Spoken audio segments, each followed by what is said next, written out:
Hello friends, हमारी जो आज की कहानी है उसका नाम है सुधर गया मयंक। ये कहानी है शौर्य और मयंक की मित्रता। शौर्य और मयंक की मित्रता पूरे विद्यालय में मशहूर थी। दोनों एक दूसरे के पूरक थे। लेकिन हाल ही में मयंक ने गौरव के साथ समय बिताना अधिक प्रारंभ कर दिया। गौरव कक्षा में नया आया था और हमेशा अपने स्मार्टफोन के साथ रहता था।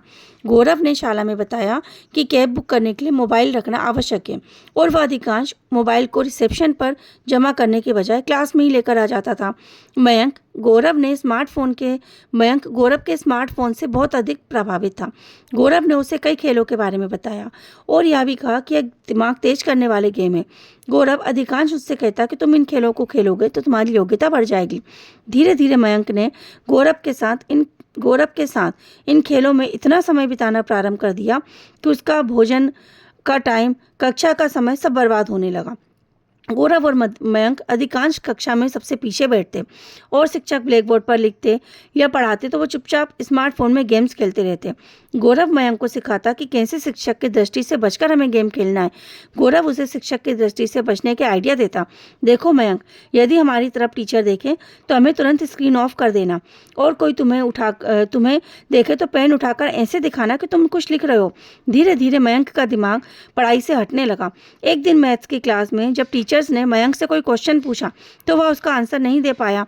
तो टीचर ने कहा, हमेशा तो तुम आंसर देते हो, आज तुम्हें क्या हो गया? मयंक चुपचाप खड़ा रहा। उसके मित्र शौर्य ने धीरे से कहा, पढ़ाई पर ध्यान दो मयंक, यह सब तुम्हारे भविष्य के लिए अच्छा नहीं है। किंतु मयंक ने शौर्य की बात को अनदेखा कर दिया और गौरव से कहा कि यह तुम्हारे पिताजी का फ़ोन है ना, उसमें यह नया ऐप इंस्टॉल कर लो, यह तुम्हें बहुत अच्छा लगेगा। चिंता मत करो, कोई पता नहीं लगाएगा। मयंक ने चुपचाप अपने पिताजी के फ़ोन में यह ऐप इंस्टॉल कर लिया, लेकिन किसी को पता नहीं हुआ कि यह गेम कितना खतरनाक है और वायरस से जुड़ा हुआ है। कुछ दिन मयंक के घर में हड़कंप मच गई। पिताजी का बैंक अकाउंट पूरी तरह से खाली हो गया। 50 लाख रुपए गायब हो गए। माँ ने घबराते हुए कहा। पिताजी ने तुरंत बैंक और पुलिस को सूचना दी। साइबर एक्सपर्ट ने जांच शुरू की। जांच में पता लगा कि पिताजी के फ़ोन में कुछ दिन से कोई एक ऐप इंस्टॉल हुआ है और उस ऐप से पिताजी के फ़ोन से सारी जानकारियां, उनके अकाउंट की डिटेल, OTP सब कुछ मिल गया। और मयंक को अनुभव हुआ कि यह ऐप तो उसी ने इंस्टॉल किया था। डरते हुए अपने पिताजी को उसने सब सच बताया। पिताजी, वह ऐप मैंने इंस्टॉल किया था, मुझे क्षमा कीजिए, मुझे नहीं पता था कि यह ऐप इतना खतरनाक है। पिताजी का गुस्सा 7वें आसमान पर था। वे बोले, इस बड़ी लापरवाही के कारण मेरी मेहनत की सारी कमाई चले गए। जब पुलिस ने गौरव और मयंक से पूछताछ की तो पता चला कि गौरव को इस ऐप के बारे में कोई जानकारी नहीं थी, लेकिन उसने अपने फ्रेंड मयंक को उलझाने के लिए उसे इस गेम का सुझाव दिया था। मैंने सोचा यह गेमिंग ऐप है, मुझे नहीं पता इसमें वायरस हो सकता है, गौरव ने कहा। पुलिस ने दोनों बच्चों को सख्त चेतावनी दी।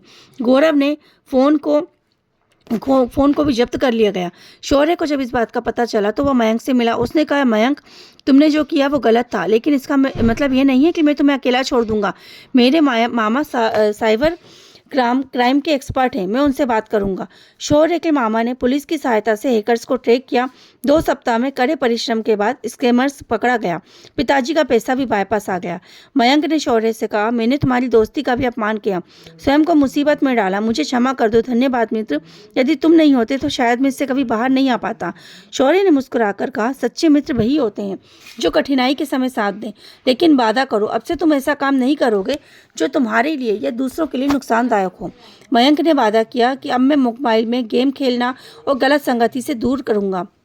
उसने गौरव से भी दूरी बना ली और अपनी पढ़ाई पर ध्यान देना प्रारंभ कर दिया। तो बच्चों, देखा अपने मोबाइल में थोड़ी सी भी बिना जानकारी के बिना यदि हम कोई गलत ऐप लोड कर लें तो उससे कितना बड़ा नुकसान हो सकता है। तो इसीलिए हमें बचकर सारे काम करने चाहिए।